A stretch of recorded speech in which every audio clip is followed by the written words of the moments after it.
The best way to find peace in relationships is to give up right or wrong. No one has to be right or wrong. Welcome to the Connect Method Parenting Podcast, where correction is out, connection is in, and your kids want to listen to you.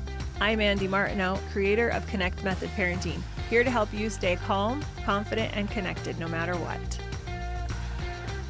Hey, everybody. Welcome to the Connect Method Parenting Podcast. Today, we're diving into relationships. I want to talk about how we develop them, how it's okay that they're not perfect, how we create a relationship with our child when they're not so interested in creating a relationship with us. It's not that I don't want them to invest in the relationship. I do. But so often we have been confused with the parent-child relationship and defining it by how our child is connecting to us instead of how we are connecting to our child, independent of how they're talking, how they're being, how they're acting, their moods. It's important for us as parents to feel empowered, capable, and confident to create the exact relationship we want with our kids, regardless of how they're feeling, acting, what they're saying about us. So that's what we're diving into today. So what are relationships? How do we navigate these really important relationships that we have with ourselves, with our children, with our partners? So ultimately, our nervous system can be relaxed and we can be showing up as the best version of ourselves because that's what we really want. I'm going to start talking about first what relationships are. We get really confused about relationships. We understand them in the construct of society. They like us and we like them, and then we have a relationship. But really, a relationship is the thoughts we have about somebody else. We're under the impression that we have to make sure people are feeling good, especially our kids, that we can feel good so that our relationship is healthy. This becomes very problematic with parenting because if we need our kids to always feel good and to always like us and always to enjoy everything we're saying, and if they're not, we feel like our relationship is off, that's going to cause some problems with our parenting. So we have so many rules for relationships that have stopped us from experiencing the person that we're trying to have the relationship with.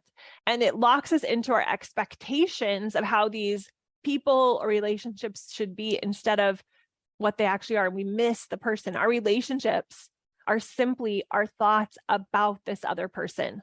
Why is it that everyone who knows my kids doesn't love them and see beyond their crazy behaviors? It's because everybody has different relationships with different people, and they're all based on their thoughts about the person. So if somebody else has an opinion about my child that is different than my opinion, it's just telling me what their thoughts are about my child. I want to just dive into what a relationship is so that when we're hearing thoughts that other people have about our kids, that we're clear that all that's telling us is their thoughts about them. Their relationship with our child or our relationship with our child is dependent on our thoughts about our child. Knowing this is the secret to relationships and to being able to have the kind of relationships we want with our children, independent of what our mother-in-law thinks or anybody else thinks. Our relationship with anyone is dependent on our thoughts about them. Now, many of us have thought that our thoughts are dependent on what they do or how they behave. But I want to let you know that this is not the crux of it. Your thoughts about them will be dependent on your expectations of them and how well they meet those expectations or those beliefs you have about them and how well they match up to them. You can't have love for someone. You just have love when you think about them. Does that make sense? You can't be mad at someone. You can only have thoughts that come up in our brains that make us mad about them. We can't have hurt feelings. We simply have thoughts that are hurt. Now, I'm not saying that these thoughts we have are conscious, that we're purposely having thoughts that make me mad at my child. I just want us to notice that they are there so that we can have the awareness that they're happening, that our relationship is based on our beliefs about someone. Then we have the ability to have whatever kind of relationship we want with someone, regardless of how they're behaving. We can have trust in their inherent goodness, and it's not based on how they're showing up today. We're trusting in who they are inside. I trust you. And that's how we can have this trust and this love and this compassion. And if needed, still say no or set a limit coming from a place of trust, not a place of frustration, because we are in control of what we think about this other person. I want us to have the awareness, because when we have the awareness of this idea that we have control over how we want to believe, how we want to feel, how we want to have a relationship with our child, regardless of their meltdowns, their tantrums, we hold in our body, in our belief system, such a strong connection and relationship with them that no matter what they do, we can hold on to the beliefs that we want to have about them. I love them. They're hurting right now. They need me. They can't set a limit, so I need to set one for them. And I want you to think about this. There is you, and then there is the other person. You don't have a direct experience with that person. You have a belief about them. And then through that belief, you have an experience with them. So let me say that again. You don't have a direct experience with the other person, with nothing in between. What is in between you is all of your thinking, all of their thinking and all of your thinking. Without inspection, we don't actually even get to see that other person at all because we're so caught up in our own thoughts about them that we can't drop the thoughts and just be present with what's happening. So I want you to be thinking about what's getting in the way of you actually seeing them for who they really are, all those expectations and beliefs and thoughts that are subconscious, the default ones we haven't inspected, that are helping us have that amazing relationship. If we're struggling, which all of us are on some levels, this is not like eventually we're going to never be needing to be doing this work. We're always going to be needing to inspect our thoughts because our brains are a little bit crazy sometimes and they want us to just go back to that default. Or people change, they grow up from toddlers to teens. And our brain has to inspect a whole new set of parameters. And so we have to inspect our thoughts again.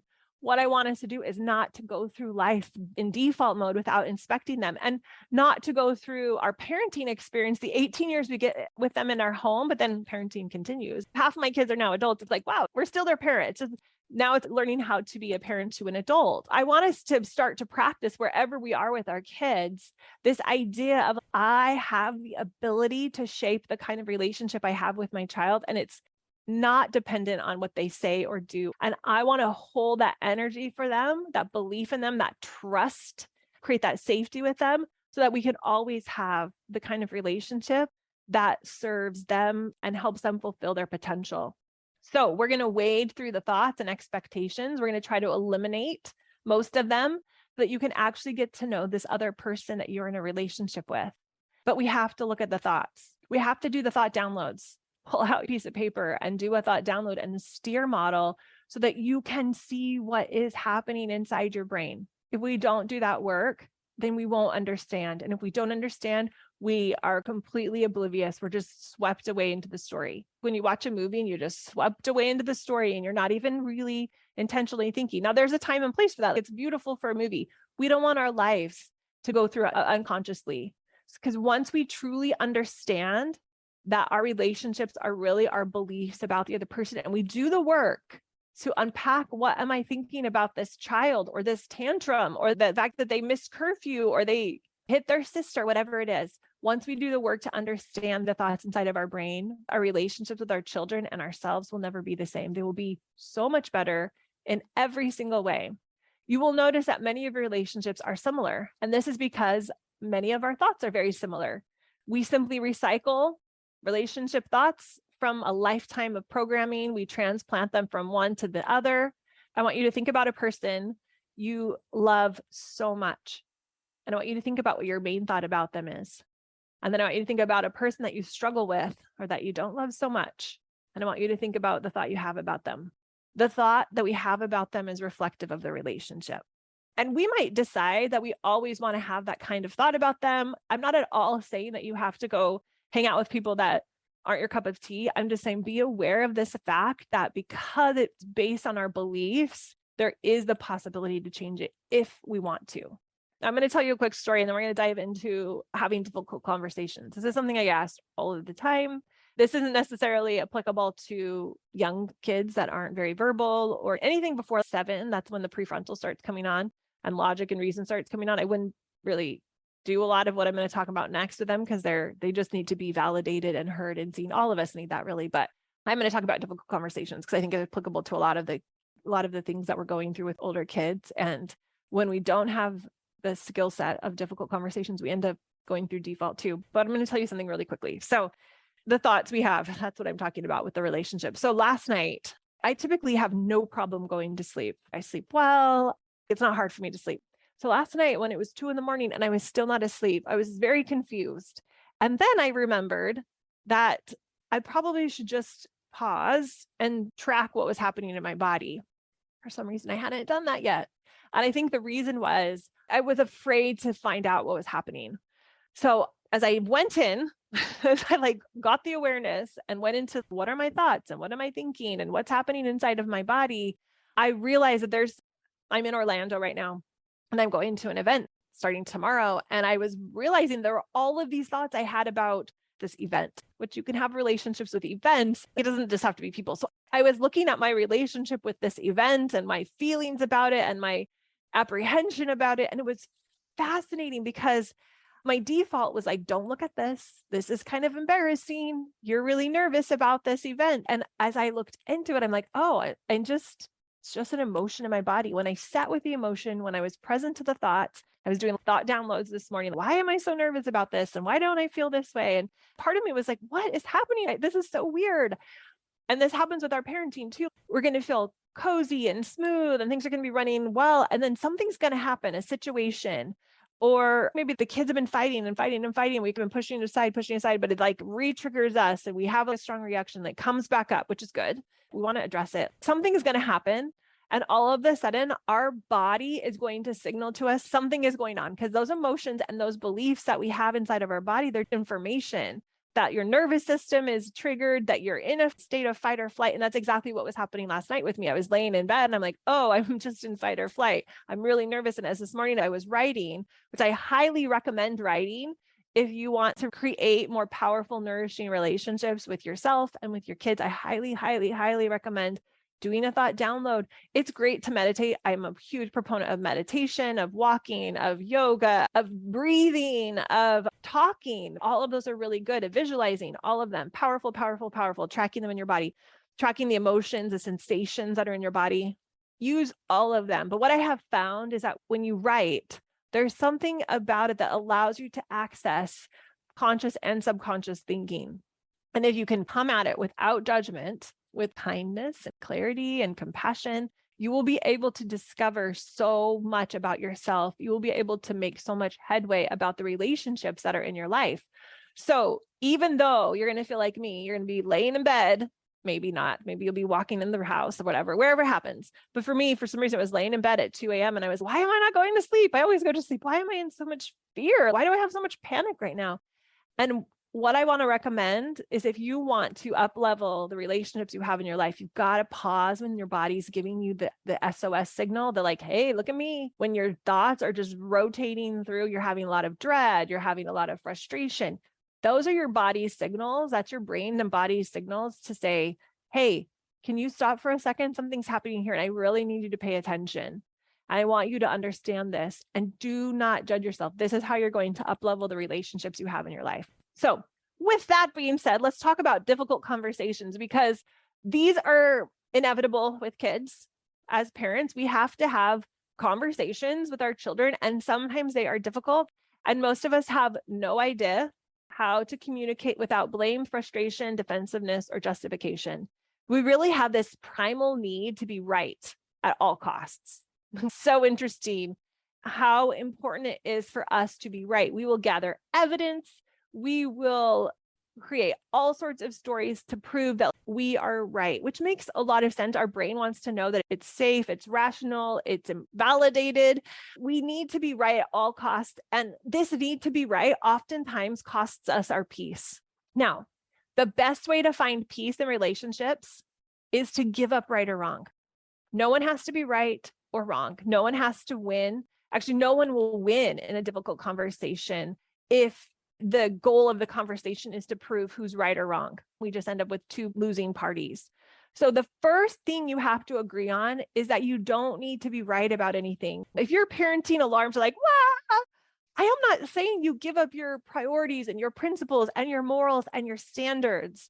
But when you're having a difficult conversation, when you're going in and talking to your child about something, you're communicating the boundary or a rule in your home, you don't need to be right or wrong. You can listen to their argument. You can listen to their side of the story. And if you can come in to the conversation with this idea, with this really belief that I don't have to be right, I just get to communicate what I'm going to communicate, and I want to listen to them. What this does is it immediately removes the need for defensiveness. Because when I come in and I'm like, I got to prove I'm right. I got to let them know that it's wrong to not make your bed, or it's wrong to play Xbox that long, or it's wrong to break your curfew. When we're having these logical conversations with our kids, if we can drop that, we can just drop this right, wrong, black, white that society subscribes to. If we can just drop it and realize we actually make more headway when we drop the right, wrong, and we just come in and we hold on to understanding and compassion, because it removes the defensiveness. And without the defensiveness, there's no need for offense, and the war is over. So in nervous system terms, if I'm not coming in to fight for the right thing, to prove and trying to convince my child that this is what they need to subscribe to, then they don't need to respond with a defensive mode. Their nervous system doesn't need to be activated, because my nervous system's not activated. Oftentimes what happens is we come in because we haven't done our thought work. We haven't listened to the emotions in our body. We haven't come to peace with ourselves. So we come in defensive, or we come in like almost attacky, defending. And so our nervous system is triggered. And as a just defense mechanism for them, because biologically we need to be safe, when we're encountering someone who's coming in and they have this fight energy, our body's like, well, we better fight too, because we need to protect ourselves. So let's drop that. So when you remove this need to be right, you remove the need to be defensive, then there's no reason for them to be offensive.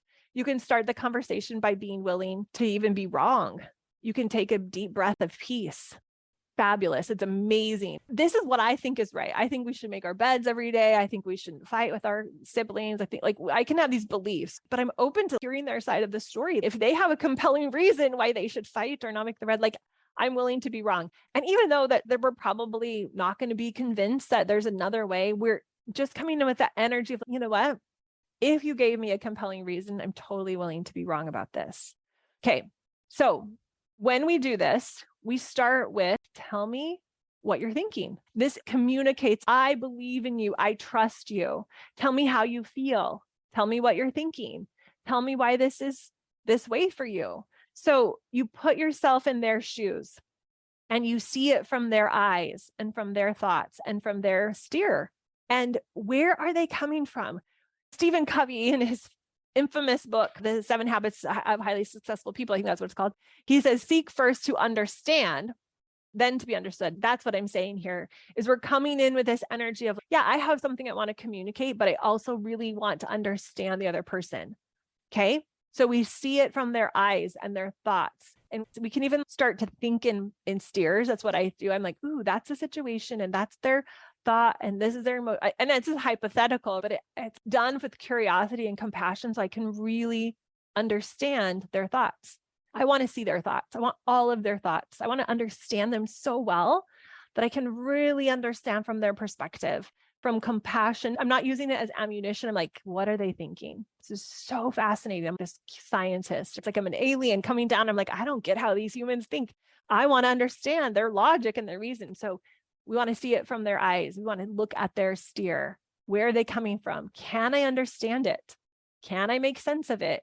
Does it make sense if I were them? Can I see it from their point of view? And you keep releasing this defensiveness and any sign of disagreement. And you want to make sure that you fully hear them. Make a true effort to understand your child's every thought, every feeling, every action, every result. This is going to require a different kind of energy, because typically when we have a difficult conversation, our intent is that they fully hear us. I want you to hear my thoughts, and I want you to know how I'm feeling, and I want you to know what the results of this new thing we're going to do is. And I'm saying, turn that completely around. I want you to fully hear them.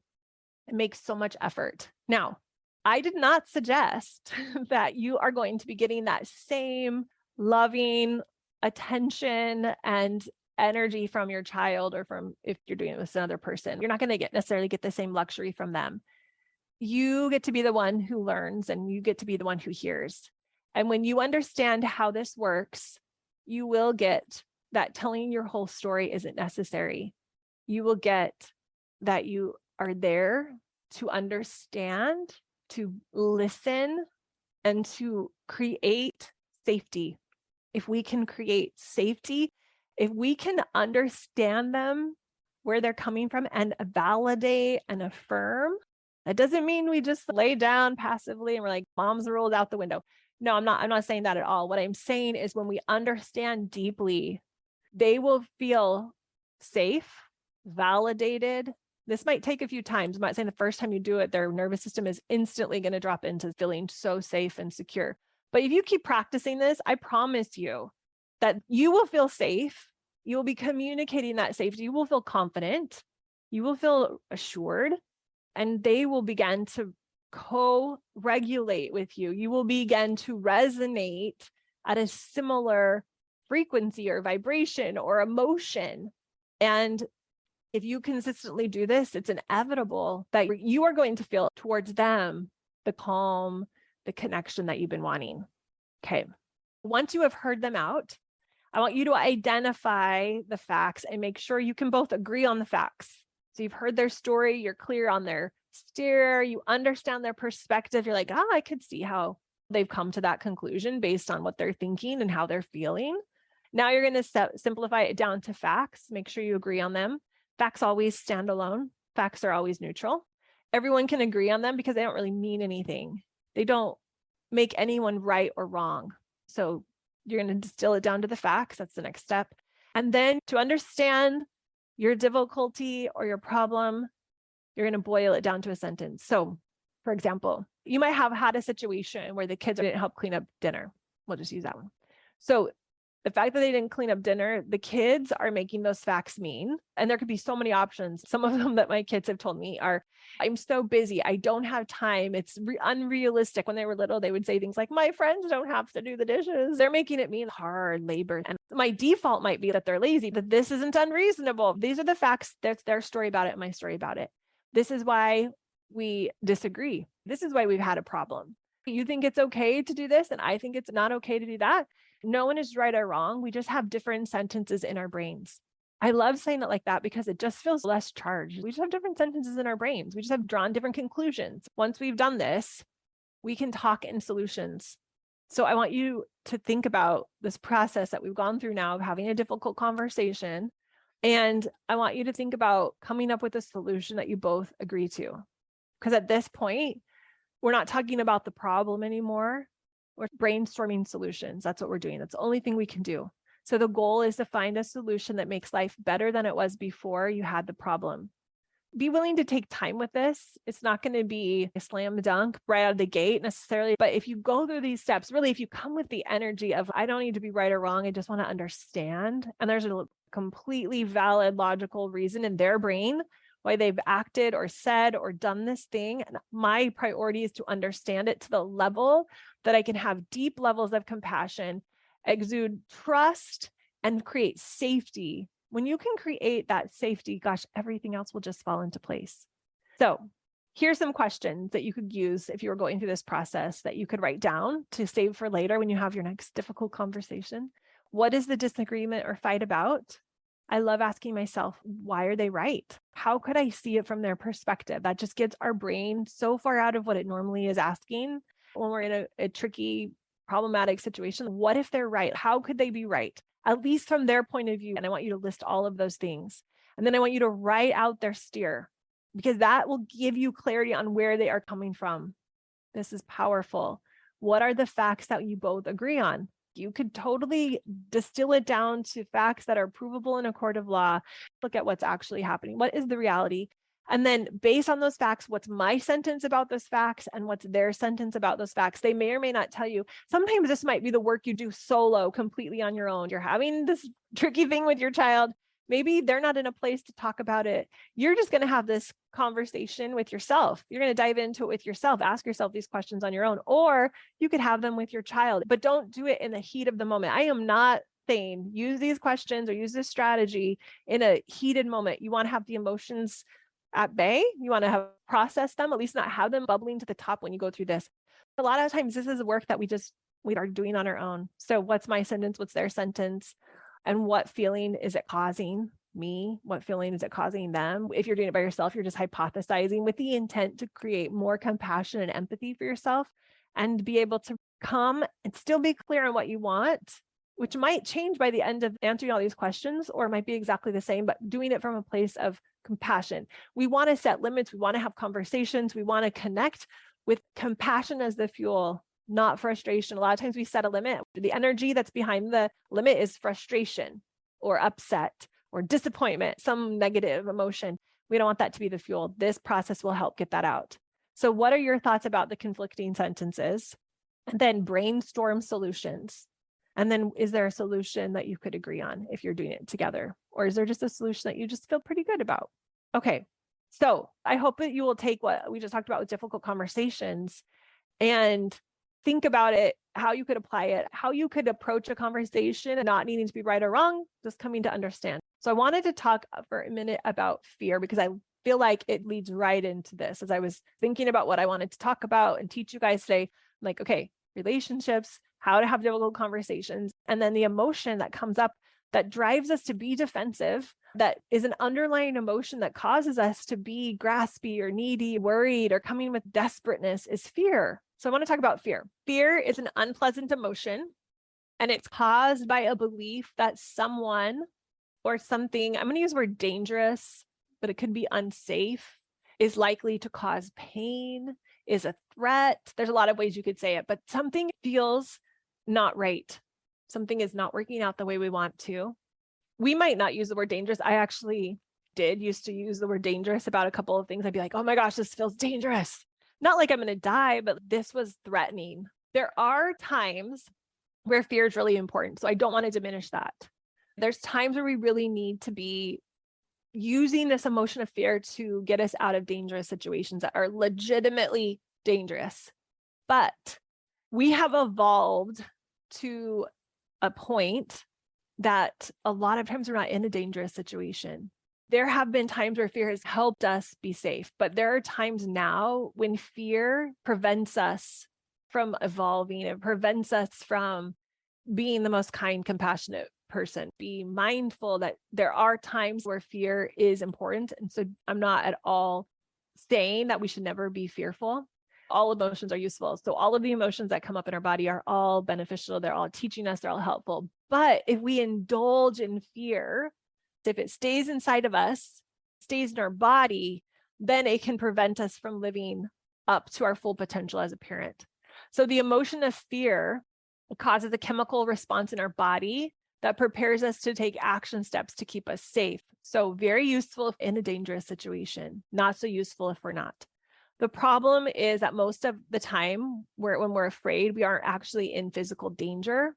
What you are really afraid of is how you will feel emotionally if your kids don't ever learn to have a work ethic or don't learn how to be kind to other humans. So have this fear of how terrible we would feel or how we would have not fulfilled our parenting responsibility.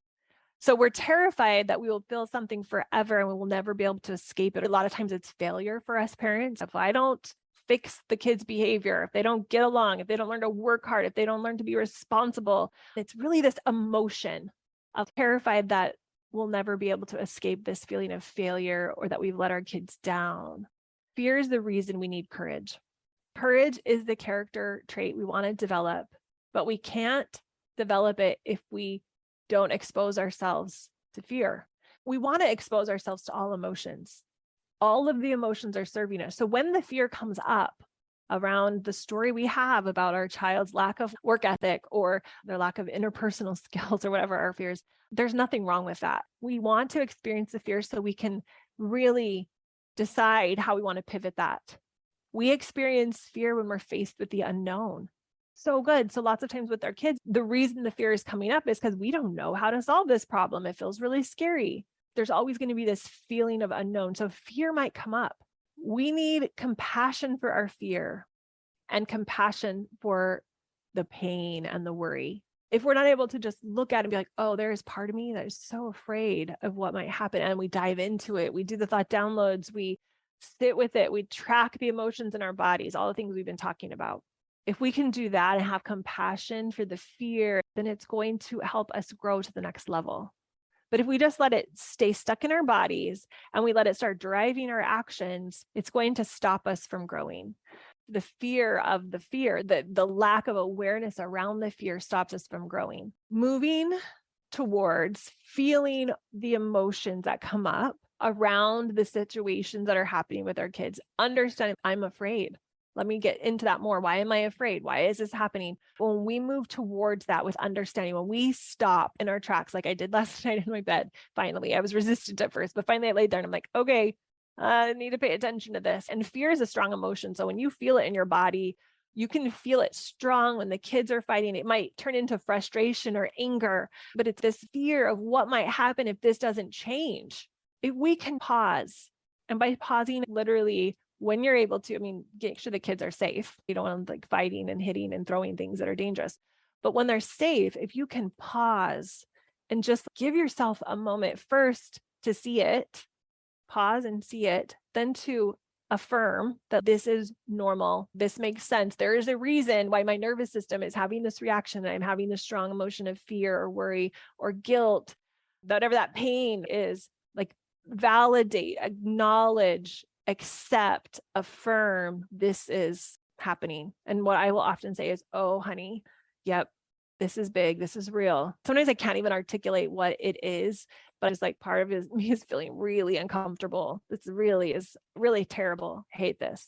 And that will start to allow my nervous system to calm down. If I am fighting it, I'm like, why am I feeling this way? Or I start running default stories. It's because the kids are, and I go down my story. No problem. Just be compassionate wherever you can interrupt the feeling that comes up. It's going to come up with our kids. The great thing about parenting is every day we get them. Like, there's no escape, which I think is really a huge blessing, because we're forced to see it. Maybe forced isn't the right word, but we get to see. We have the opportunity to be confronted with the things that cause us the fear, the worry, the pain. And if we can just practice leaning into it. So we see it, we pause. This is the peace process, which is so powerful, such an important part of the process. But the peace is pause and get present with it. Then we explore it. We're open to it. What are the thoughts? We have to see it. That's what we're going to do our thought downloads and our STEARs. And then we're affirming it. That's the A. We affirm, oh, honey, yeah, this is what you're feeling. That's okay. That's okay. I talk to myself like the most loving grandmother would. That's the picture in my head. This beautiful, wise elder who's been through life, who gets the things, who sees the big vision. That's who I'm talking to myself as, my older, wiser version. Or you can think of even somebody in your life that would provide that for you. Oh, honey, it's okay. Right? That's the A. And I sit there. And sometimes, like last night, that's where I was sitting. I did the pause. I explored it. I expanded it, explored it. And then I was affirming. I was kind of going through those few PEA, pause, explore, affirm, pause, explore, affirm. We want to do this for ourselves, because then we can do it for our kids. And when we do it for ourselves, we are able to use that emotion for our benefit, even the fear ones. Everything becomes a catalyst for our growth. Emotions are not a problem. They're not a mistake. They're there to help us, but we have to pause and see them and understand them and explore them and affirm them. Otherwise, we're just going to go on default mode forever, right? So moving toward the emotion by getting present, by exploring, and by affirming, it releases the suffering. I know this feels counterintuitive, but it's true. And this is the work we have to do for ourselves. This is the work that our kids present to us every day when we feel these emotions. And if you're like, I don't feel a lot of fear, anger, frustration, whatever that emotion is for you, a lot of times this fear or lack of safety, if we unpacked all the top layers, that's where it is on the base layer. But unpack it wherever it is, wherever you are, just unpack it and then move towards it. Because you can then use these challenging situations to move yourselves into the best version of yourself. When we fight against it, it leads to panic. Instead of relaxing into the fear, embracing the fear, seeking to find peace and understanding, the worst thing that can happen, I love to remind myself of this all the time, is an emotion. So as we are coming to peace with the emotions, then everything starts to feel so much more doable. Connect method parenting is about learning how to be connected regardless of the other person. The other person is our child usually, right? So we're not dependent on their behavior, on their state of mind, how emotions are happening for them today. So here's some questions to ask yourself. What are you afraid of? What scares you the most and why? When have you used courage to effectively overcome fear? How did you do it? How did it serve you? What do you do when you meet an emotional edge? you're up against it and you can feel that emotion just like with the parenting. What are we doing? Count to 10 or tell them no with like a smile on your face. None of that matters if we're fuming inside. That's why it starts with us. How do I want to show up in the world so that there could be metaphoric tornadoes and tsunamis with my children's emotions and behavior that day, and I am the calm to the storm. I am the constant calm. And when we can embody that, then everything begins to change. So let me finish the piece. I started it with you. So pause is the P. Explore or expand is the E. A is affirm, which to me is the hugest part. You don't want to continue till you really have gone through those emotions. It might take a second, an hour, 2 weeks. Just stay with it. 2 months, 2 years. And then we're going to start to create something new. And then we're going to execute and embody it. The act of then going and trying something new, coming up with a different plan, that's the create process. And then the actual going out in the real world and trying it out is where we are probably going to fail 9 times out of 10 at first, or maybe 10 times out of 10 at first. And we just go back and we continue to process and we continue to prepare for the next time. And every time we do that, we'll continue to improve in the way we're able to go see it better. We're going to be able to understand it better, which is that explore, expand part. We're going to affirm ourselves better. And then we're going to be able to create something new and execute it, which then leads to embodiment. So we're creating something new. The act of doing is what starts to change us. It's all linked, but we have to do the execution part. We can't just think it in our head without going and trying something new because it won't work. Nothing will happen. Do you have room for fear or worry or frustration in your life, or do you push it away? Try to ignore it like I did last night till 2 a.m. I was like, I don't have time for this emotion. I just need to go to bed. And finally, it's like, if you just sit with the emotion, it moves through your body, metabolizes the chemicals that are causing it, and it dissipates. So we think we don't have time to sit with it. That is our life, is to sit with the things that come up, to experience them, and then move on, not to try to avoid. It's never good to avoid. Do you use memories to bring up, re-trigger those emotions? If so, I want you to list them. I read that a psychologist would tell clients, you're suffering from a case of memories. That is so true. It's not what's actually happening now. It's like a memory, like laying in bed, right? It was like, it wasn't anything that was happening in real time. It was a memory. It was a thought about something else. So what are those memories? What are those events that are scaring us? Do you scare yourself when you think about your future or your children's future? Are you afraid when you think about your future or your children's future? I want you to list those thoughts.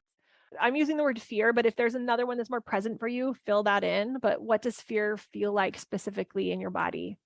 I will tell you, last night, it was right here in my chest, climbing up my throat, and a little bit in my stomach. It was so interesting. I just let it be. I'm like, that's fascinating. That is fascinating how it's presenting in my body.